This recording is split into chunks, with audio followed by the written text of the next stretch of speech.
Waziri Mkuu wa Israel Benjamin Netanyahu amesema kuwa amewaagiza wanajeshi wake kusonga mbele zaidi ndani ya Lebanon katika mapambano dhidi ya kundi la wanamgambo la Hezbollah linaloungwa mkono na Iran. Waziri Mkuu wa Israel Bwana Benjamin Netanyahu amesema kuwa sasa anawaagiza wanajeshi wake wasonge mbele zaidi ndani ya Lebanon katika mapambano makali zaidi katika kuhakikisha wanaliondoa kundi la wanamgambo na kulinyang'anya silaha kundi hilo ambalo wakati huu limeamua kupambana vilivyo dhidi ya Israel. Katika wiki iliyopita kundi hili la Hezbollah linatajwa kufanya mashambulizi kusini mwa Israel ambapo limefanya mashambulizi mazito ambayo yamesababisha kufungwa kwa shule na baadhi ya taasisi nchini humo.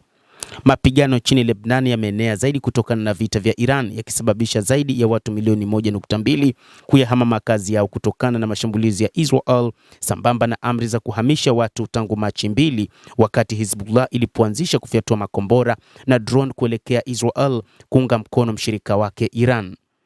Mapema leo jeshi la Israel lilitangaza kuwa limeiteka ngome kongwe ya kihistoria ya Beaufort pamoja na eneo la mlima wa kimkakati kusini mwa Lebanon.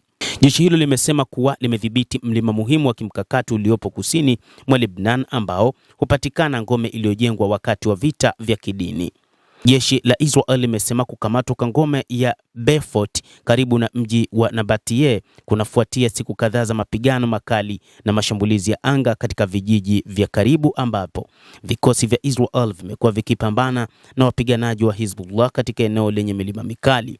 Hatua hiyo inatarajiwa kuwa mafanikio makubwa kwa Israel katika vita vya hivi karibuni kati yake na Hezbollah ambapo imevianza mapema mwezi Machi.